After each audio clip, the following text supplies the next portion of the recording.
करते हैं। मैं बताता हूँ जातवाद का दर्द। हाँ, हम लोग कर रहे हैं ना, हम लोग कर रहे हैं। आप भी नहीं कर रहे, जो आप बैनर पे लिख हाँ, रहे हैं, उसके मुद्दे पर देखिए हमारी मांगे क्या क्या है उस पर बता दें। जातीय आरक्षण खत्म होना हाँ, एकदम खत्म होना चाहिए आज।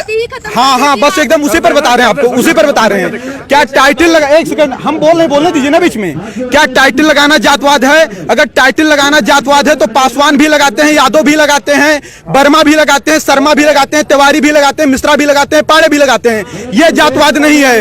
आज एक तरफ हमारा अगर निमंत्रण होता है, भोजन करने के लिए जाते हैं बफर सिस्टम में, भोजन किसने बनाया क्या पूछते हैं, हमारे बगल में किसने रोटी उठाई क्या पूछते हैं, हम साथ में भोजन करते हैं, किसी की जात नहीं पूछते।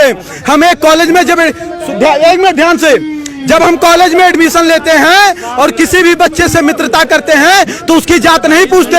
एक चाय की दुकान पर जाते हैं, चाय वाले से चाय लेते हैं, उसकी जात नहीं पूछते। समोसे से समोसा लेते हैं, जात नहीं पूछते। सब्जी वाले से सब्जी लेते हैं, जात नहीं पूछते। लेकिन जब हम सरकारी काउंटर पर फार्म भरने जाते हैं तो हमारी जात पूछी जाती है। हम पाड़े हैं तो 500 देंगे और हम पासवान है तो 50 रुपया देंगे, फिर चाहे पापा देंगे, फिर चाहे पासवान रामविलास पासवान का लड़का हो और फिर पांडे चाहे मनरेगा में काम करने वाले का लड़का हो। जातवाद कौन कर रहा है?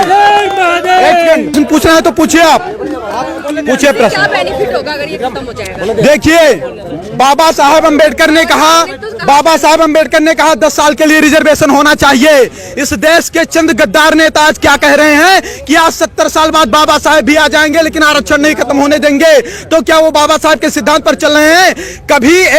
कभी पाड़े, तिवारी, मिश्रा, ठाकुर साहब, अग्रवाल, बनिया को नहीं देखा होगा कि वह दलित समाज को जात के आधार पर गाली दे। आप मुझे बताइए, भारत समानता का अधिकार देता है सबको, फिर भी वो जात के आधार पर पंडित जी बभनवा ठकुरवा कह करके 500 गाली दे, उनके खिलाफ कोई कानून नहीं है। उनकी बकरी हमारे खेत में चली जाए, हमको डांट दे, जात सूचक शब्द के तहत जेल में हमको डलवा देंगे। ये हमारे साथ अन्याय है या न्याय है? अन्याय हमारे साथ कौन कर रहा है? आज कानून बनाए जाते हैं कि किसी दलित लड़की का आप गलत दृष्टि से पीछा करते हैं, किसी दलित लड़की का आप गलत दृष्टि से पीछा करते हैं तो आपके ऊपर कम से कम 1 लाख रुपए जुर्माना लगेगा, आपके ऊपर हर्जन एक्ट भी लगेगा। लड़की सामने जा रही है, हमें क्या पता कि वो दलित है कि सवर्ण है। दूसरी बात, अगर कोई सवर्ण लड़की का गलत दृष्टि से पीछा करता तो उसके खिलाफ ऐसा कानून क्यों नहीं होना चाहिए? ये भेदभाव हो रहा है कि नहीं हो रहा है? आज मैं स्वयं 8वीं क्लास में पढ़ता था, मैं 1.5 साल का था, तभी हमारे पिताजी खत्म हो गए थे। 300 रुपया फीस जमा करना था, गुरुजी ने कहा बेटा नहीं जमा करोगे नाम काट देंगे। हमें फीस जमा करना था।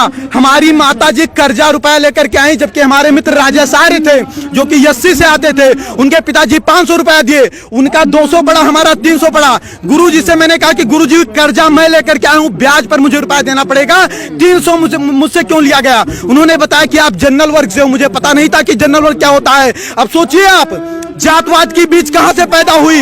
हम उस आर्य के साथ बैठते थे, भोजन करते थे, खाना खाते थे, साथ में पढ़ने जाते थे।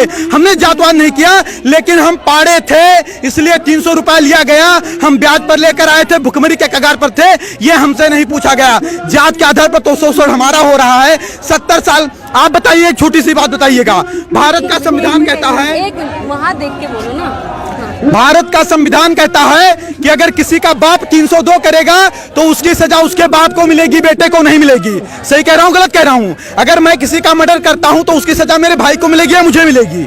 किसे मिलेगी? मुझे मिलेगी ना। तो सोचिए, 1947 के पहले जो शोषण हुआ, ना शोषण करने वाले जिंदा हैं और जिनका शोषण हुआ ना वो जिंदा हैं। फिर उसका बदला 1999, 92 और 95 में पैदा होने वाले बच्चे से क्यों लिया जा रहा है? आज अगर 70 साल से सारे नेताओं के भाषण सुन लीजिए, क्या कहते हैं कि यह सरकार दलितों की है, पिछड़ों की है, शोषितों की है, वंचितों की है। फिर भी 70 साल से दलित दलित है, शोषित शोषित है, वंचित वंचित है। तो इसका जिम्मेदार सरकार है कि सवर्ण है? इसका जिम्मेदार संविधान है कि सवर्ण है? सवर्ण के ऊपर कैसे आरोप लगाया जा सकता है? हम नरेगा में काम करें, हम मजदूरी करें, हम ठेला लगाएं, लेकिन पंडित जी हैं इसलिए मुझे अच्छे स्कूल में एडमिशन नहीं मिलेगा, 90% लाकर मुझे फेल कर दिया जाएगा।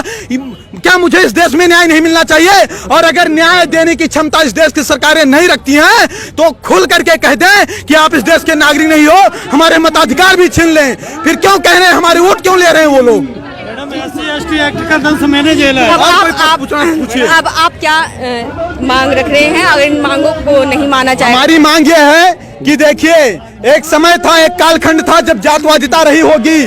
आज जातवादिता नहीं है। यहाँ जितने लोग आए, मैंने किसी की जात नहीं पूछी, सबसे हाथ मिलाया, नमस्ते प्रणाम किया।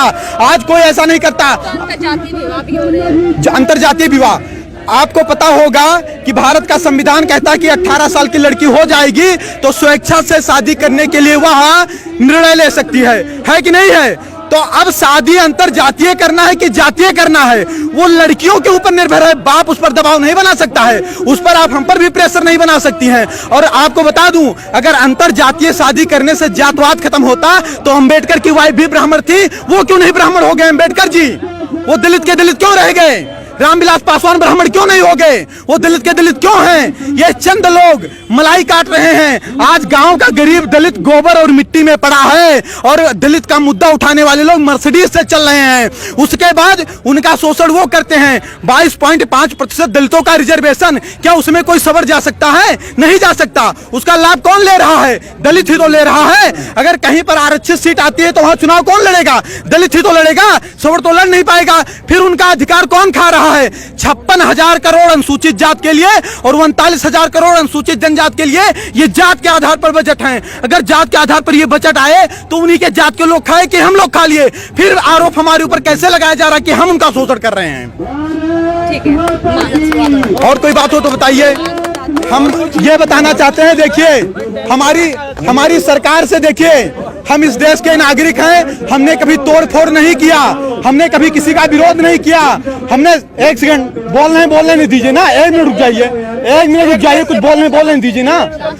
हमने कभी सरकार के खिलाफ आवाज नहीं उठाई, हमने कभी तोड़ फोड़ नहीं किया, हमने बस नहीं चलाए, हमने ट्रेन नहीं फूकी। हमारी मांग हमेशा शांति से रही है। बाप दादा देश के लिए, धर्म के लिए लड़ते लड़ते मर गए, उनके बच्चे आज सिस्टम से लड़ करके मर रहे हैं। 2 लाख ब्राह्मणों के जनेऊ तोड़वा दिए गए, गर्दनें कटवा दी गई। 12-12 साल के राजपूत बच्चे, उनकी माएं तिलक लगा करके युद्ध क्षेत्र में भेज देती थी, तब हमारा धर्म बचा। हम देश और धर्म के लिए लड़ते लड़ते मर गए, हमारे बाप दादा मर गए, आज हम सिस्टम से लड़कर मर रहे हैं। क्या इसीलिए लड़कर मरे थे?